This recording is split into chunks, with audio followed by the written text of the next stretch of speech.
Oi, pessoal. Estamos aqui então com mais um episódio do nosso podcast Direito Líquido Incerto. Eu aqui, Sandro Moraes, mais uma vez, na companhia do Sérgio. Olá. Na companhia do Alisson também. Olá, boa noite. Então, hoje, primeiro eu vou fazer um agradecimento ao pessoal que está ouvindo. A gente está tendo uma boa repercussão nas nossas mídias, vendo que o pessoal está mesmo ouvindo, mesmo que a gente não faça uma grande divulgação. Agradecer esse pessoal aí. Divulgar aqui a nossa conta no Twitter, nosso perfil DLI, @DLI Podcast. Segue lá, a gente vai postar assim que a gente editar essa gravação aqui, a gente já está postando. Vamos começar a postar algumas notícias também, começar a divulgar um pouco mais o nosso trabalho por ali. E hoje, nosso assunto especial hoje é compliance. E para tanto nós temos hoje dois convidados especiais aqui. Marina Frank. Boa noite, Marina. Tudo bom? Boa noite, pessoal. E o Vicente Figueiredo. E aí, Vicente, tudo certo? E aí, boa noite. Obrigado pelo convite, gente. Não, tranquilo. Então, assim, o assunto hoje é compliance. E aí eu já vou passar a bola aqui para os nossos convidados com um questionamento. Compliance, eu coloco que é um termo que a gente vê hoje quase que uma moda, todo mundo utilizando o termo compliance para lá, para cá, e muitas vezes a gente se perde até na própria essência da coisa e acaba desvirtuando o assunto. Então, vou começar aqui questionando o Vicente. Vicente, explica um pouco para nós assim, o que é o compliance de verdade, né? Sem essa questão aí de modismo, de botar uma palavra bonitinha para enfeitar o seu portfólio e tal. Como é que é isso aí? O que seria? Como é que pode definir o compliance? Então, Sandro, uma das questões que a gente pode... Uma das formas que a gente pode começar a abordar a questão do compliance talvez seja dizer o que não é o compliance. Eu costumo usar isso como uma referência quando eu discuto o assunto. Compliance não é advocacia preventiva, como muitos se enganam, porque o compliance acaba exigindo que o profissional faça o que a gente chama de gestão de riscos. Vamos conversar sobre isso depois. Compliance não é controles internos. Porque controles internos são processos que as empresas gerem a partir dos seus processos administrativos para ver como estão os seus resultados, se os seus procedimentos estão adequados internamente. Compliance não é auditoria. Auditoria detém normas específicas de atuação dentro dos padrões contábeis internacionais. Então, a partir dessas três exclusões, nós já temos o que não é o compliance. A partir desse momento, a gente pode começar a tentar então, imaginar. O compliance é uma construção que surgiu efetivamente nos Estados Unidos a partir da crise do petróleo, em 77. Em 77 teve um escândalo muito grande, que foi considerado o escândalo da Lockheed, que era uma das empresas que estavam sendo corrompidas, estavam cedendo armas no escândalo Irã-Contras, e nesse momento descobriu-se que eles estavam praticando corrupção de agentes estrangeiros internacional, em outros países. O que essa situação ficou clara, no que isso explodiu, alguns dirigentes da empresa publicaram um artigo na revista Times, um artigo que inclusive ele é acessível pela internet, onde a empresa praticamente defendeu o direito à corrupção, o direito a corromper, dizendo, não é no nosso país. O direito fundamental da empresa. Como se fosse, isso é capitalismo, são as regras do jogo, parece que a gente ouviu isso recentemente, né? Hoje nós temos algumas instituições no Brasil que estão querendo dizer a mesma coisa para justificar seus atos, né? E isso gerou uma mobilização social, né? E a partir dessa grande mobilização, a empresa, os Estados Unidos perceberam que eles não conseguiam alcançar a empresa em razão de não deter os instrumentos legais. Fizeram alguns acordos equivalente ao que a gente chama de acordo de leniência, hoje, né? Não com esse nome, não com esse formato, mas a partir desse momento eles começaram a exigir que a empresa tivesse transparência nas suas relações. E esse foi o surgimento do que a gente hoje chama de compliance. Tá? Que a gente pode deixar muito bem claro que também que a gente pode falar em compliance em 1929, quando teve a grande crise dos capitais, a crise da Bolsa, o crash da Bolsa de 1929 em Nova York. E mais um pouco tu vai ver alguém falando em compliance na Grécia Antiga, dizendo que Sócrates, não tem isso, tá? Vamos cuidar muito bem disso, por favor. Compliance é uma invenção do capitalismo, da fase financeira do capitalismo, é algo a partir dos anos 50 a 60.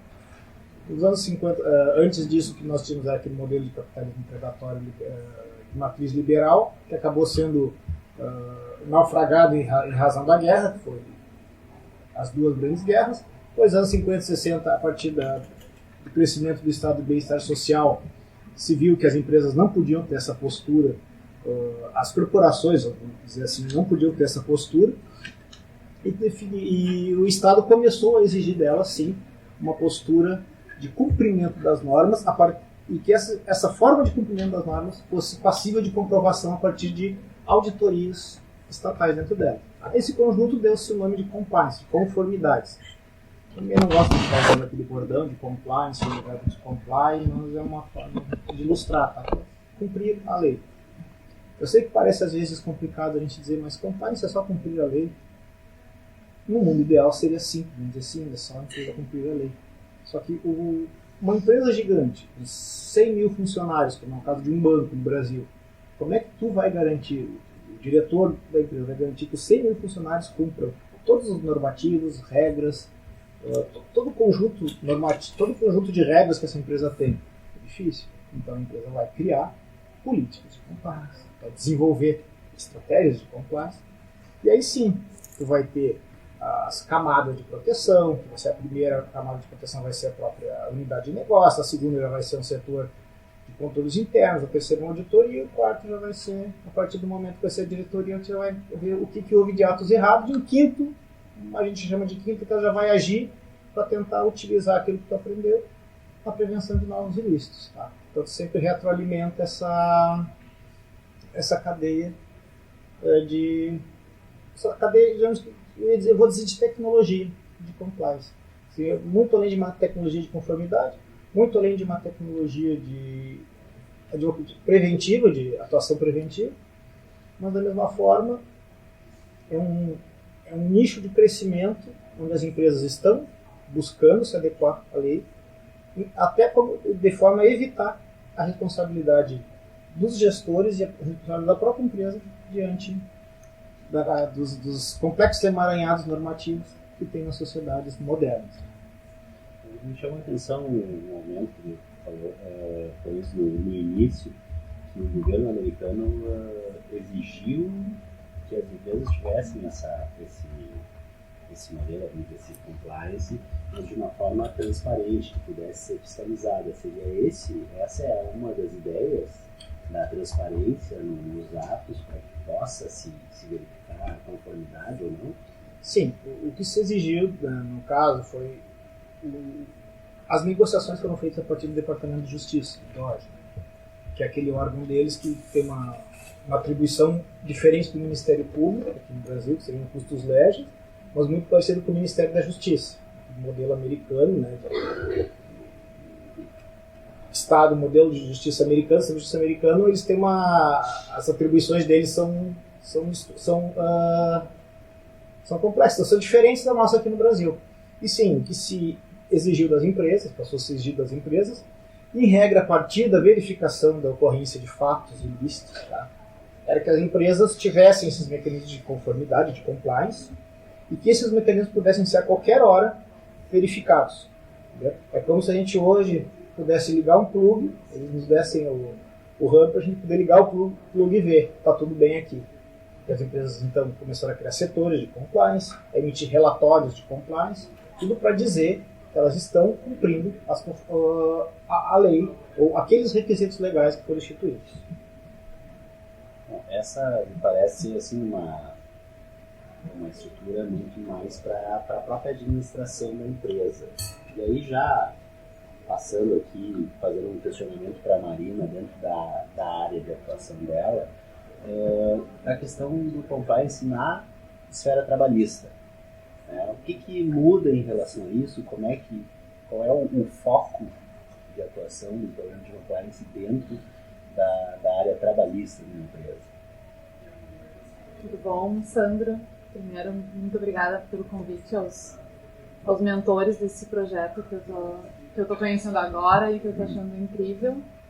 E Legal. agradeço ao Vicente também.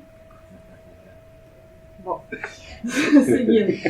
Com relação ao compliance trabalhista, né? Eu acho que muito bem o Vicente já iniciou a fala dele da forma rápida e rasteira, né? Que não se trata de uma advocacia preventiva. E é o que a gente vê muito atualmente na área que eu atuo, na área trabalhista, se vende muito a questão da advocacia preventiva como sendo compliance trabalhista e é muito mais do que isso, né? Na verdade,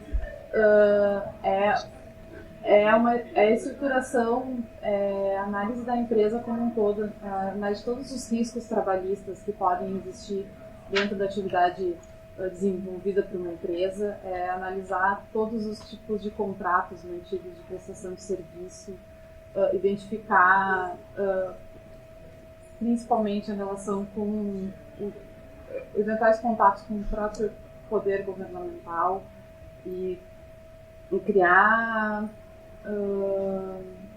medidas de que forma isso pode ser evitado através de regimentos internos, códigos de ética, condutas e mais do que isso, né, engajamento desde do mais alto escalão da empresa com todos os empregados, desde o mais alto até o mais baixo, de igual forma e através do aculturamento dentro da empresa. Isso pega também um pouco a questão daquele próprio relacionamento entre superiores, hierárquicos e inferiores, que a gente vê muito em empresas que às vezes muitas vezes um gerente, um supervisor que acaba tendo algumas condutas impróprias. Exato. É exatamente dentro dos poderes que o empregador tem, né? Dentro daquela ideia do que é o empregador e do que é o empregado, né? Por exemplo, aqueles conceitos previstos na CLT. E daí a gente identificando aqueles poderes que o empregador tem, né? De fiscalizar, de regulamentar, de exatamente sancionar aquelas condutas inadequadas, né? Então, tu poder identificar e, de certa forma, regular o que se é esperado dentro do ambiente corporativo e dessas relações de emprego e trabalho. E de forma imediata e eficaz, isso que é o mais importante, né? É estruturar um programa de compliance, eu digo na esfera trabalhista, mas em todas elas isso vale, né? Que não seja só políticas de compliance, que seja só que a gente fala, né?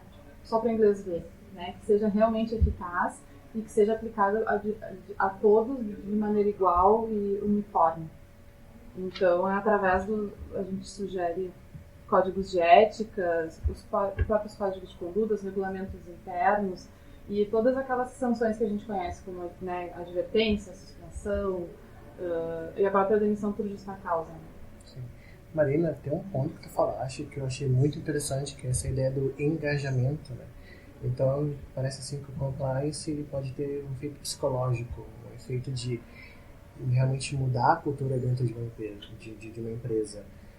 E nesse ponto, a gente até pensa assim, ok, compliance então é como se fossem traduções, ou então criação de código de ética, claro, chegando a partir da norma, mas traduzindo para o trabalhador, para o empregador, para o empregado, enfim, como é que ele deve agir, como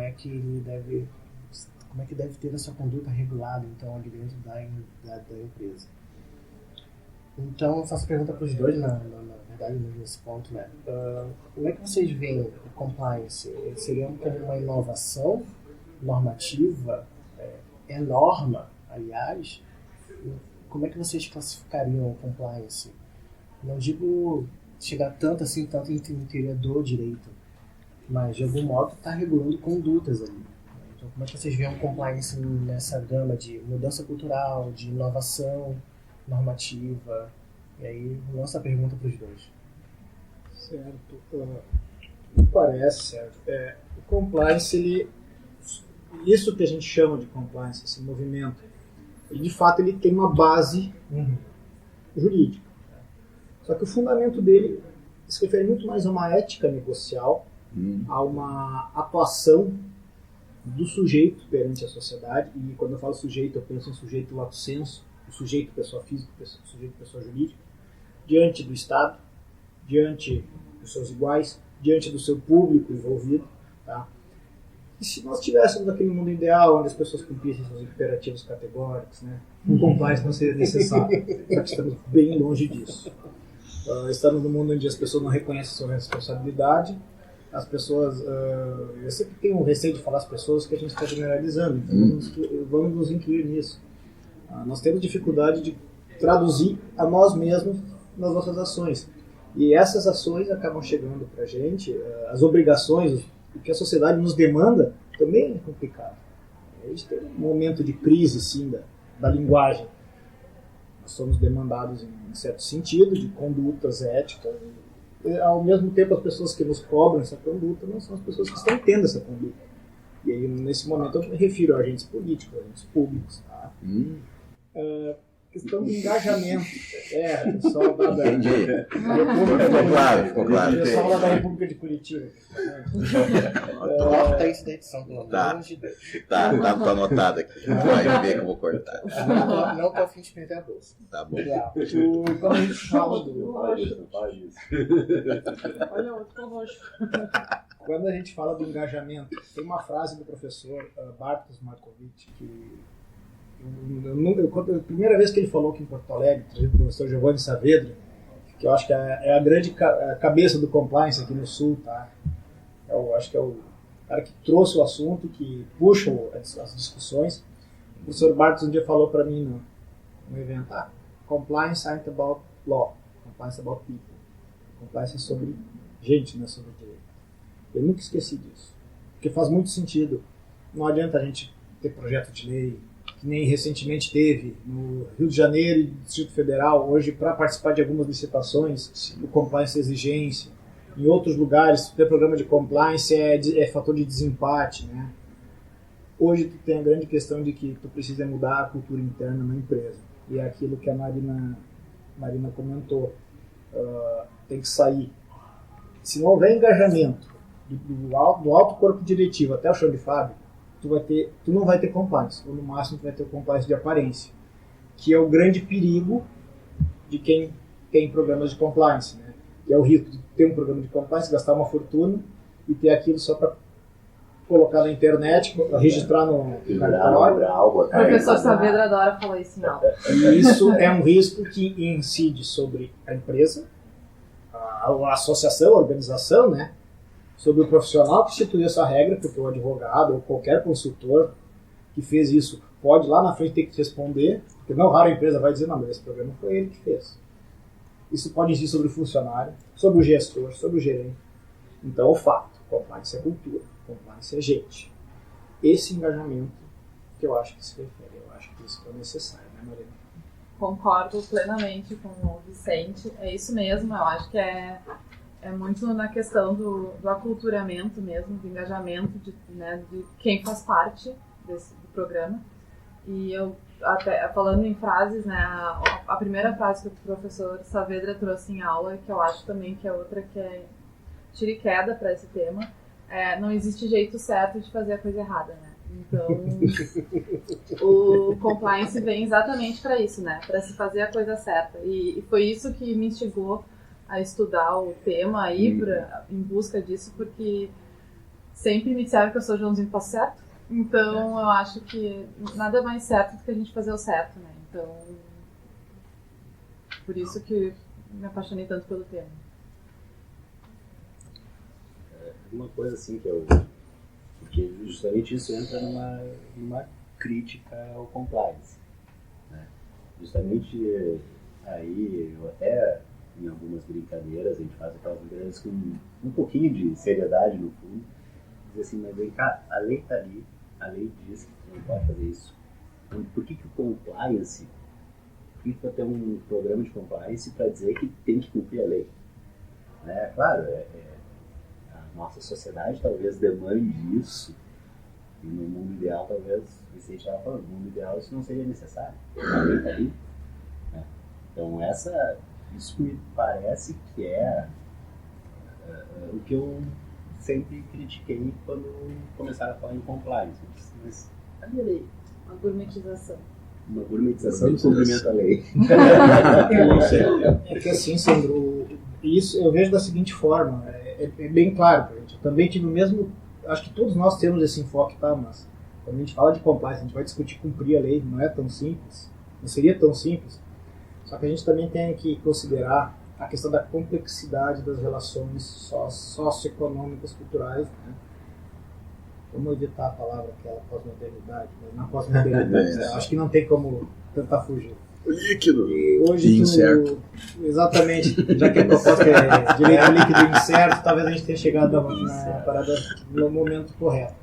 Vamos pegar o exemplo da FCPA, a Lei Americana Anticorrupção, que foi o instrumento normativo gerado pelos Estados Unidos quando teve esse escândalo da Law que eu referi no começo, que foi um momento de que startou a discussão sobre compliance. E essa lei foi a que possibilitou que os Estados Unidos começou a fazer a internacionalização da percepção. Da percepção. Se usasse dólar, ele... Isso. Só que essa lei teve o primeiro momento. As empresas americanas que promoveriam corrupção em território estrangeiro seriam responsabilizadas criminalmente no país. Um efeito extraterritorial, né? O que aconteceu? Em dado momento, o outro lado dessa lei teve o efeito adverso. Porque as empresas brasileiras, por exemplo, começaram a emitir suas ADRs na Bolsa Americana, como foi o caso da Petrobras. E ao momento que as empresas começaram a emitir suas ADRs, elas também viraram empresas americanas. Sim. Então as empresas brasileiras que cometiam ilícitos não raros no seu próprio país começaram a responder pelos crimes nos Estados Unidos. E lá, isso gerou um grande problema. E começou a trazer problemas de concorrência para as empresas. Falo brasileiras, mas são empresas de todo mundo. E como recentemente teve uma reportagem no conjuro de um advogado norte-americano, ele referiu, os Estados Unidos usam, ele confirmou, a ideia de que os Estados Unidos utilizam a FCPA como forma de contemplar seus interesses em outros países. Então eles decidem quem persecutar e quem não persecutar. Que me parece claro que foi no caso da Petrobras. Eles decidiram, porque havia uma intenção de concorrer, de apertar. Não que não houvesse o problema de corrupção, mas simplesmente de escolher se vamos buscar ou não vamos buscar. Exatamente. Bom, eu gostaria também de fazer uma pergunta, até porque o compliance também faz parte do meu objeto de estudo. Certo? E aqui nós temos dois convidados que trabalham com o mesmo objeto, lato sensu, mas estrito sensu é bem diferente. Né? Nós temos a Marina, que trabalha com compliance voltado para a área trabalhista, e temos o Vicente, que trabalha mais na concepção persecutória penal, administrativa da coisa. Isso daí me faz observar o seguinte: o compliance é uma coisa muito facetada. São vários ramos. Quanto mais tu vai estudando, mais vai surgindo ramo. Concorrencial, tributário, administrativo, licitatório, sempre tem... Processual, será? Processual. Por que não? Por que não? Estão precisando de obras sobre o assunto. cada vez. Não entra no dever de cooperação, já acho que o processo de 2015. Olha aí, já temos um artigo, Marina, para escrever. Ou no mínimo um programa, um podcast especial sobre isso daí. Certo. Não invento. Ideias são ideias. Tá, mas o compliance é uma coisa multifacetada que cada dia que tu vai pesquisar na internet, tu vai pesquisar em obras, aparece um campo novo.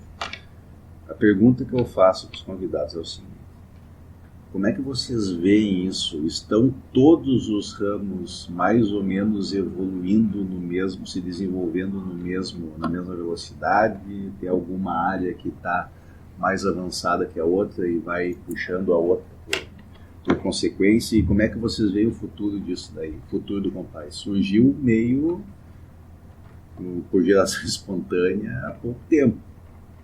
E como é que vocês veem daqui a 10, 20 anos o cenário disso daí? Bom, eu acredito que o compliance criminal acaba sendo o carro-chefe, em razão até da sua origem, enfim.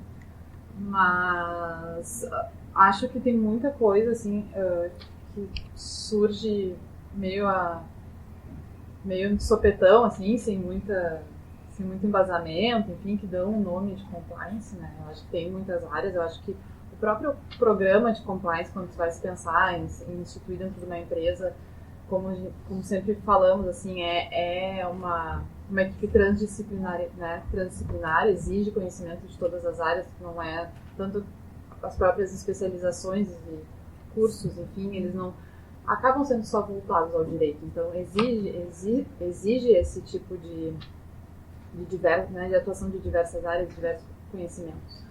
Mas eu espero, honestamente, que para o futuro a gente não precise ficar falando em compliance, que a gente possa simplesmente cumprir as leis, né? É o que a gente acredita, é o que a gente, pelo menos particularmente, eu espero, e espero que isso acabe virando rotina. Não rotina, mas que reflita a realidade, assim, que seja uma coisa normal. Porque hoje em dia se cria esse tipo de, né, como o Sandro já tinha dito, mas não é só cumprir a lei. Mas não é simplesmente só cumprir a lei, né? E isso a gente já percebe que é difícil entre as pessoas, né, simplesmente cumprir a lei. Então, que isso se torne uma coisa mais corriqueira dentro da realidade empresarial. Zé, Marina, eu gostaria de ter também uma visão otimista. Essa visão otimista, mas o que me parece é que o compliance ele é uma tecnologia que se desenvolveu a partir da necessidade humana, como grandes tecnologias, como todas as tecnologias, todas surgem de uma necessidade, de algo que o ser humano se deu conta que ele precisava de um tipo de processo, um conjunto de ações para resolver seus problemas. Eu acredito muito no desenvolvimento, na inovação, no momento em que o compliance vai cada vez assumir novas feições a partir da inteligência artificial. Setores regulados, principalmente. Setores regulados. O que não vai acontecer vai ser perda do fator humano.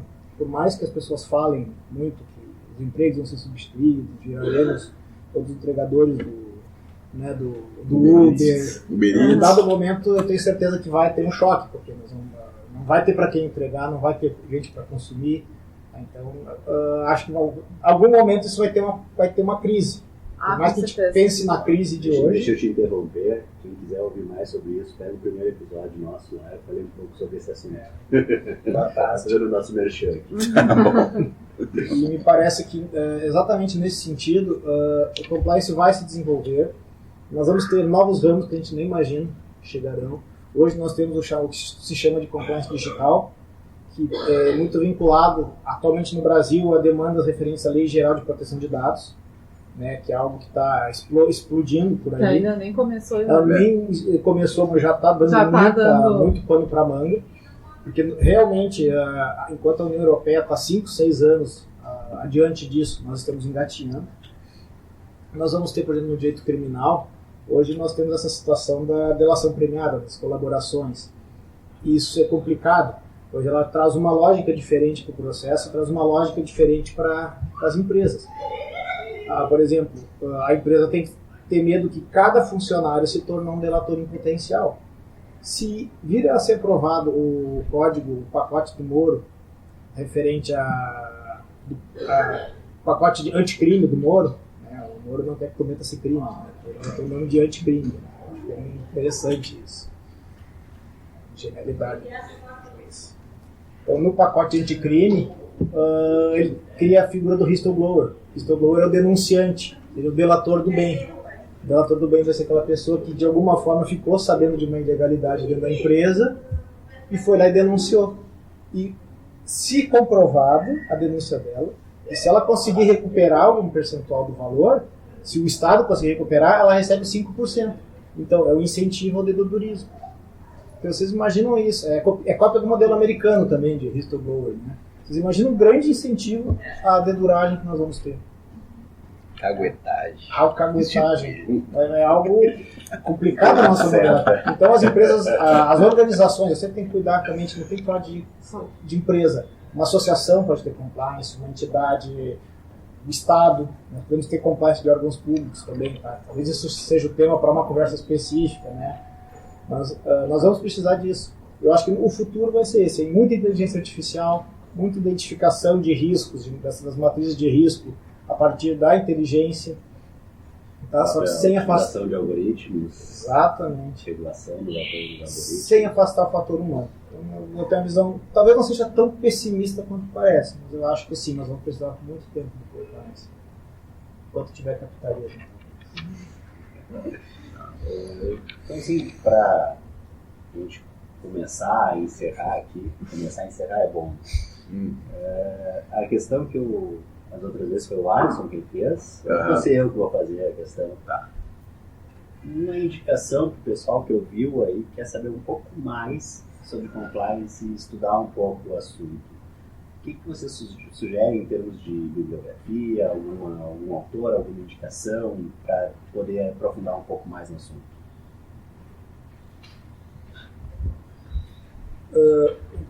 Eu vou sugerir, acho que o livro que seria quase o que todos começam a pesquisar quando começam o TCC, que é o Manual de Compliance da Vanessa Manzi. Acredito que todos que já fizeram uma pós-graduação, uma especialização, começaram com esse livro, leram. É um ótimo livro para início de conversa, só que saiam dele. Ele vai ser muito bom para vocês entenderem, são conceitos muito claros, uma base muito boa, mas por favor, saiam. E saiam do compliance, vem do verbo em inglês to comply. Por favor. Outro trabalho que eu acho muito interessante é do professor Eduardo Sade Diniz, Ética Negocial e Compliance, entre educação executiva e interpretação judicial. É um trabalho muito bem feito do professor, creio que é um trabalho que vai ser a nova referência, porque ele ultrapassa o compliance, ele já não está tratando apenas na questão do compliance como norma, como conjunto de processos, ele já vem para a parte da ética. Acho essa a grande relevância do trabalho do Eduardo. E como filme, eu gosto de fazer indicação cinematográfica também, se não for abuso, eu sugeriria A Grande Aposta, de 2015, filme que concorreu, ganhou o Oscar, que mostra como se coloca uma sociedade toda em risco. Semana passada, inclusive. Perfeito. Não tinha visto antes. Como se coloca uma sociedade toda em risco a partir de apostas e mostra como é a gestão dos riscos pelas empresas de uma forma desenhada, mas muito bem exposta. Tá? Eu acho que esse é o grande filme para mostrar como funcionam os mercados financeiros. Daria essa sugestão. Bom, eu até trouxe aqui, estou lendo um livro de compliance e trabalho, que agora eu tomei conhecimento que até parente de um professor nosso aqui da PUC. Minha grande amiga. Isso aí, que eu estou achando bem interessante e eu acho que é um bom início para relacionar o tema compliance com o direito do trabalho e as relações de trabalho. Filme eu vou ficar devendo.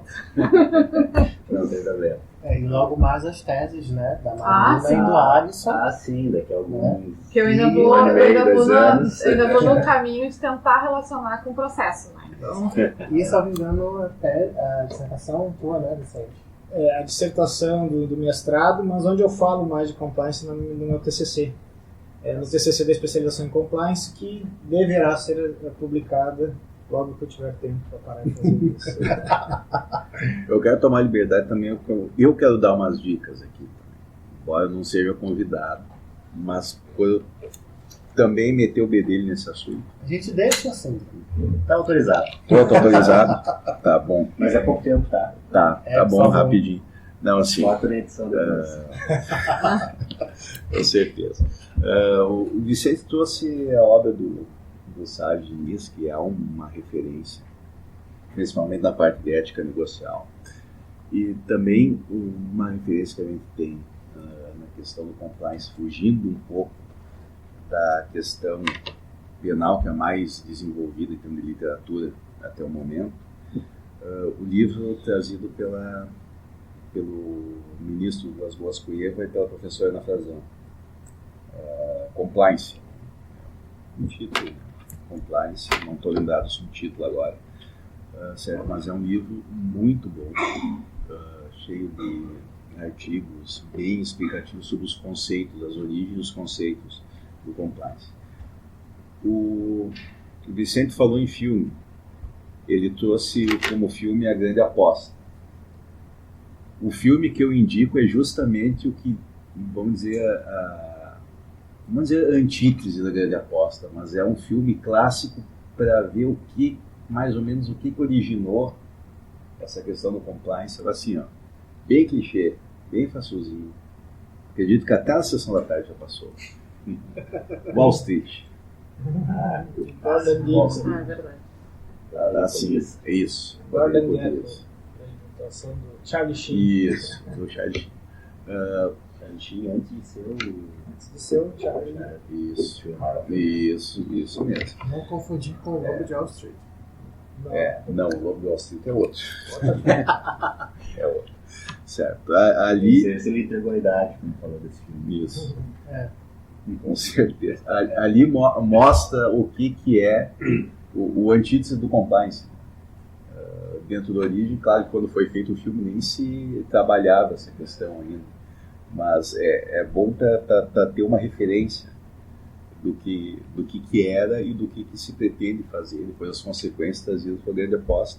E uma série da Netflix, que está disponível direto lá, de graça para os assinantes, que se chama Por Trás do Dinheiro Sujo. São 6 episódios, 6 ou 7 episódios, alguma coisa assim. O primeiro é fantástico, sobre a questão da Volkswagen. Certo. Ali é compliance puro, no seu sentido mais essencial. Assim, alguém quer saber o que é compliance, através de uma obra, de um programa, essa série é muito boa. Então eu também aproveito para fazer essas recomendações. Então, só para... Aqui é informação. Né? Não, tem informação. Com certeza.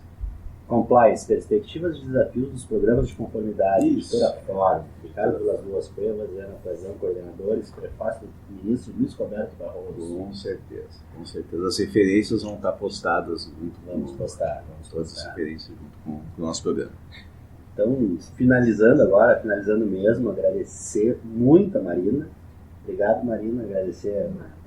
Sempre as ordens. Vicente, muito obrigado, valeu, gostei muito, aprendi um tanto de compliance, tirei um pouco dos meus preconceitos.